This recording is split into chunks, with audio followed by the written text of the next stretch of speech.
দার্শনিকতা, ঐতিহাসিক যে ঘটনাগুলি, এগুলি আল্লাহ পাক কোরআন মাজিদে তুলে ধরেছেন এবং এই কোরবানি এবং হজের প্রেক্ষাপট কেন এইটা ঘটনাটা পৃথিবীতে ঘটেছে, এই হজ এবং কোরবানির ঘটনা ঘটিয়ে আল্লাহ জগৎবাসীকে কি শিক্ষা দিতে চান, সেই কথা আল্লাহ পাক কোরআনে খুব সুন্দরভাবে আমাদের উদ্দেশ্যে তুলে ধরেছেন।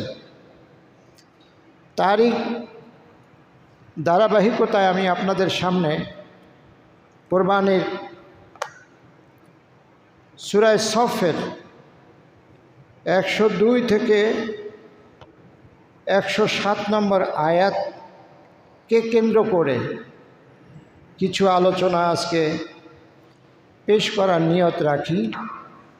যদি আল্লাহ রাব্বুল আলামিন আমাদেরকে তৌফিক দান করেন, আল্লাহ যেন আমাদেরকে এখান থেকে কোরবানি থেকে শিক্ষা নিয়ে, যে জন্য আল্লাহ কোরবানি আমাদের উপর ফরজ করেছেন, সেই উদ্দেশ্য আমাদের জীবনে যেন আমরা সফল করতে পারি, আল্লাহ সে তৌফিক দান করুন।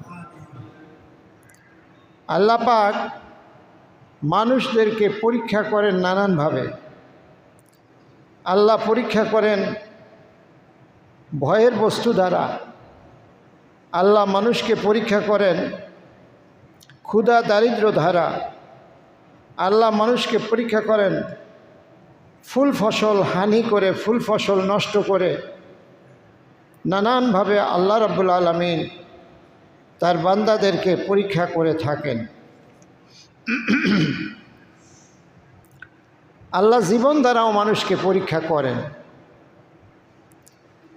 জীবন দিয়ে পরীক্ষা দিতে পারে,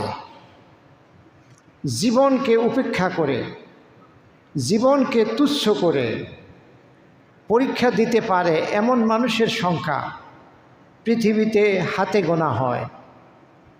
সব মানুষ জীবনকে তুচ্ছ করে, জীবন বিলিয়ে দিয়ে পরীক্ষা পাশ করতে পারে না।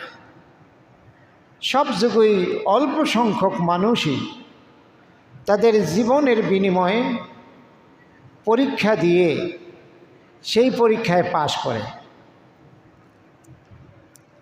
অর্থাৎ জীবনকে ছোট ভেবে, আল্লাহকে মহান ভেবে তারা তাদের জীবন যাপন করে জন্ম থেকে মৃত্যু পর্যন্ত।